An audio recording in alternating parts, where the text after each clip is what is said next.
for the short type question is the significance of the cars of Durvasa. Why was it inserted in the play?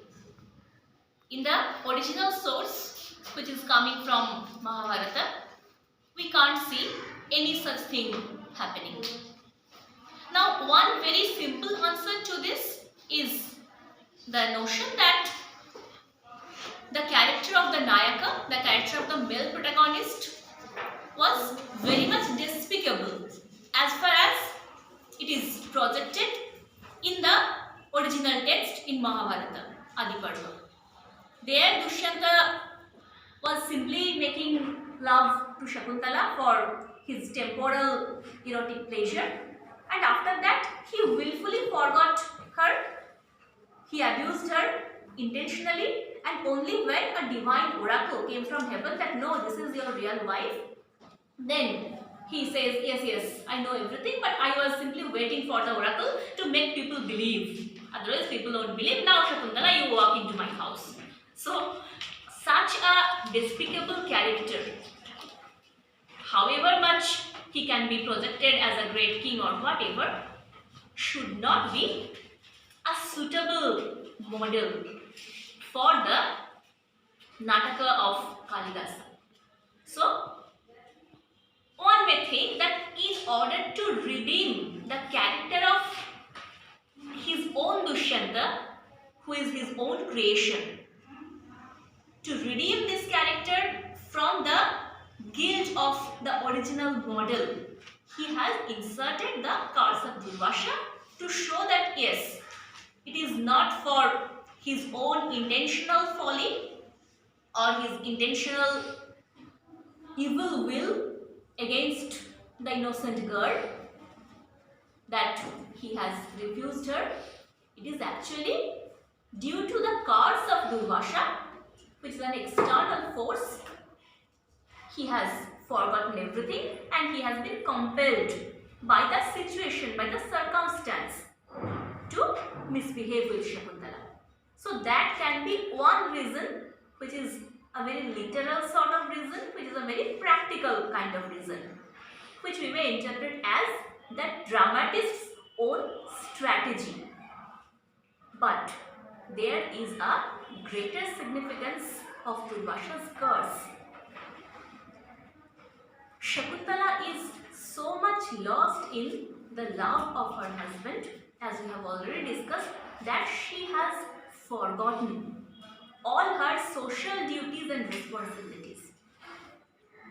Dushyanta again, in his maddening impulse of love, has kept it secretive.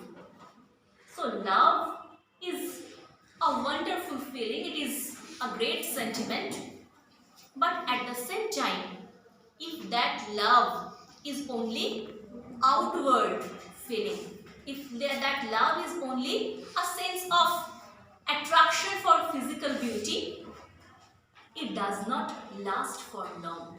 It cannot last for long.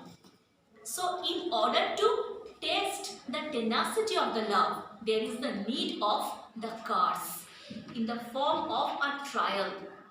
This kind of trial has to be faced by human beings who have to prove their life worthy of a kind of dynamism, which creates the tension in any kind of drama. That is the reason for the insertion of this curse at another level. And again, on a third level, it could be any other sage, it could be just any other person, but it has to be Durvasa. Now, if you think of the ancient culture of mythology in traditional India, not India but Bharatvarsha, whatever, Durvasa is the most infamous sage for his anger. He is very quick to anger. So he is not just an individual character, he is rather the representative of the strict social order. Society is patriarchal, society is many times biased against those who are underprivileged. It can be a gender bias, it can be a class bias, it can be a caste bias, but society is very much there. Human beings cannot live individually. Dushyanta or Shakuntala, Anashwa or Priyambada, nobody in this society can live exclusively. So shutting out society, not taking part in any expectations of society, and simply to say that, well, we are in love, let us be in our happy corner, that is not permissible by the social standards. So Dushyanta and Shakuntala's love at first sight was genuine, but it was imperfect and immature because it could not balance the private and the personal with the social and the kinds of responsibilities one must perform in order to live in a human community. So Durvasa's curse on a self-absorbed love is a kind of symbolic admonition. It is a symbolic retribution brought against some kind of exclusive and self-based feeling, which is trying to seclude itself from the larger arena of social responsibility, the formality, the codes of conduct, what we call decorum and discipline in society.